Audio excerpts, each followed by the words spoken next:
আসসালামু আলাইকুম। কেমন আছেন সবাই? কালার্স অফ ওমান, ওমানের রং থেকে সবাইকে স্বাগতম। আজকে ভিডিওটি শুরু করলাম একেবারে পুকুর পাড় থেকে। আমরা আসলে সকালবেলা বের হলাম হাঁটার জন্য।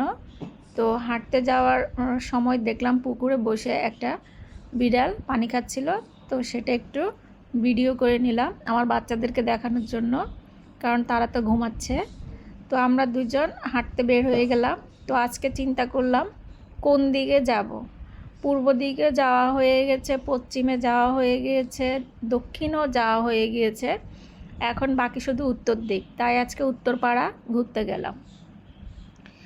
উত্তরপাড়া ঘুরতে গিয়ে দেখলাম চারিদিকে শুধু সবুজ আর সবুজ, আর নতুন নতুন এই গাছগুলো দেখলাম একেবারে সারি সারিতে।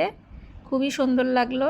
গাছগুলোর নাম আসলে আমি জানি না, তো সেটা একটু ভিডিও করে নিলাম। আর কচুরিপানাগুলো ভিডিও করে নিলাম, কারণ কচুরিপানার ফুলগুলো আমার খুব সুন্দর লাগে, অনেক দূরে ফুটে আছে। তো সেজন্য আমি একটু ভিডিও করে নিলাম। এই যে কচুরিপানার ফুল, খুবই সুন্দর লাগে, কালারটা অনেক সুন্দর। তো সেখান থেকে আমরা হাঁটতে হাঁটতে অনেক ভিতরের দিকে চলে গেলাম।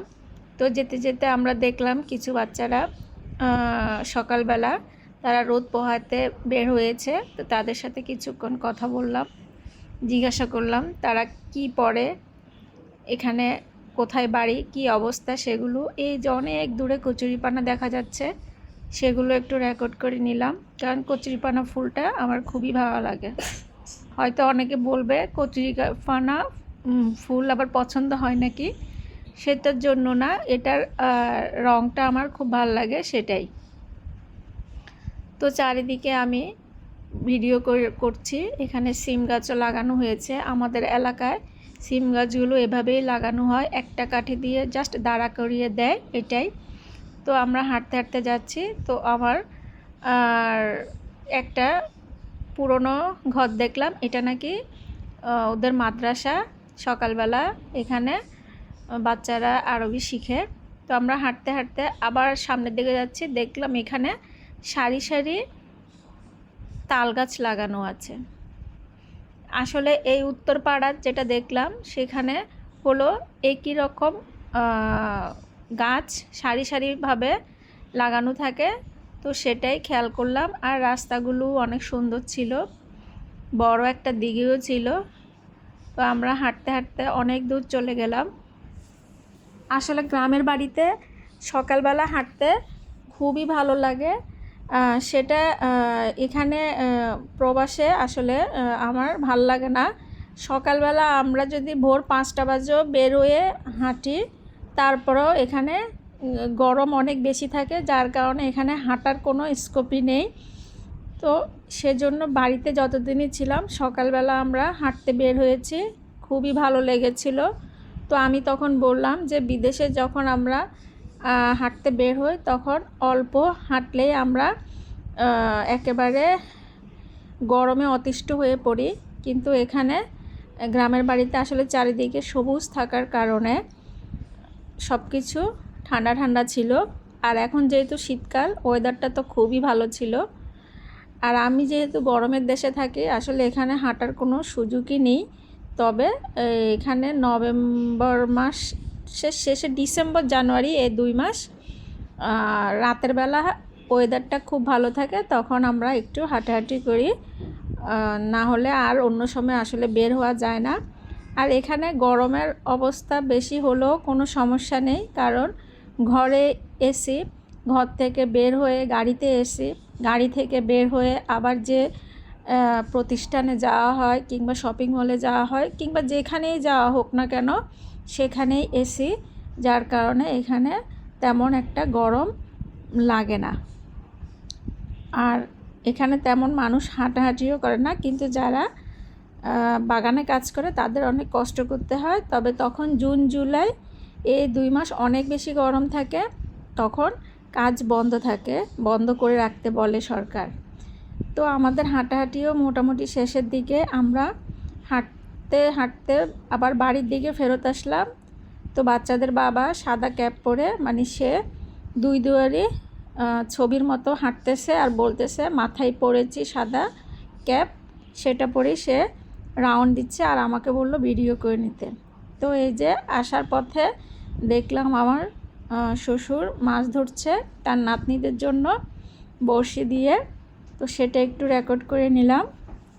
এটা হলো তেলাপিয়া মাছ, জাস্ট বড়শি দিলে একটার পর একটা টুপ টুপ করে মাছগুলো ধরা পড়ে। আর উনি বলল যে এগুলো ফ্রেশ ফ্রেশ খেতেই মজা, যার কারণে উনি মাছ ধরতে নিয়ে আসছে। এটা হলো আমার শ্বশুরের আরও একটা পুকুর একেবারে রাস্তার পাশে, তো আমরা সেটাও দেখলাম। এরপরে এখান থেকে বাড়িতে গেলাম, দেখি আমার বাচ্চারা তখনও ঘুমাচ্ছে, তো তাদেরকে ডেকে তুললাম সকালবেলা খাবার খাওয়ার জন্য। তো আমরা সেখান থেকে আস্তে আস্তে বাড়ির দিকে রওনা দিলাম। বাড়ির দিকে রওনা দেওয়ার পর এই যে আবার মাছ ধরার জন্য বড়শি ফেলা হয়েছে, তো সেটাই এখন দেখলাম আরও একটা মাছ এখন আসবে, সেজন্য মনে হয় অপেক্ষা করছিলাম। মাছ, এই যে মাছ আরও একটা চলে এসেছে, সেটার জন্য আমরা কিছুক্ষণ দাঁড়িয়েছিলাম। বড়শি দিয়ে মাছ ধরলে মাছ যখন টুপ করে ধরা পড়ে তখন খুবই সুন্দর লাগে আর ভালো লাগে। তো আমরা সেখান থেকে বাড়ির দিকে চলে গেলাম।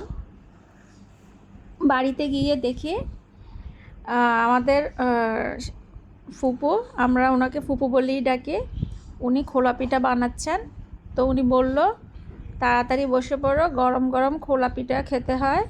এটা হলো আমাদের এলাকার একটা জনপ্রিয় পিঠা। এটা এখন সোশ্যাল মিডিয়ার কারণে পুরো বাংলাদেশেই এখন এটা প্রচলিত হয়ে গিয়েছে। সকল জায়গাতেই এই পিঠাটা এখন বানাতে পারে সবাই। এই পিঠাটা আসলে সকালবেলা খেতে দারুণ মজা লাগে। তো আমরা সেদিন সেটা আমার শাশুড়ি গরুর পায়া রান্না করেছিল, আমরা গরুর পায়া দিয়ে খোলা পিঠা খেয়েছিলাম। খোলা পিঠা আসলে বানাতে দেখলে খুবই সুন্দর লাগে, আর ওনারা হলো এক্সপার্ট, একটার পর একটা দেয় আর একটুখানি খোঁচা দিলেই সুন্দর করে পিঠাটা টুপটুপ করে উঠে যায়। আর এটা মাটির চুলাতেই সবচেয়ে বেশি সুন্দর হয়।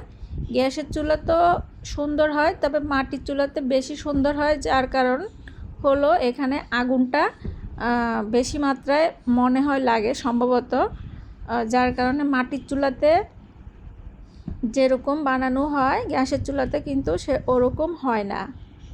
তো উনি বানাচ্ছে আর আমি একটু একটু করে ভিডিও করে নিচ্ছি, আর উনি এখান দিয়ে বলছে তাড়াতাড়ি বসে পড়ো, গরম গরম পিঠা খেতে হয়, পিঠা ঠান্ডা খেলে মজা নেই। তো সবাই ভালো থাকবেন, সুস্থ থাকবেন। কালার্স অফ ওমান, ওমানের রঙের সাথেই থাকবেন। যারা যারা আমার ভিডিওটিতে নতুন আজকে প্রথম দেখছেন তারা আমার চ্যানেলটি সাবস্ক্রাইব করবেন, আমার পাশে থাকবেন, আমি যাতে সুন্দর সুন্দর নতুন নতুন আরও ভিডিও দিতে পারি। আসলে আমি যতটুকু ভিডিও করি ততটুকুই আপনাদেরকে দেখানোর চেষ্টা করি, সবসময় আসলে ভিডিও করা হয় না, আর যা মনে আসে তাই বলে ফেলি। সবাই ভালো থাকবেন, সুস্থ থাকবেন। আল্লাহ হাফেজ।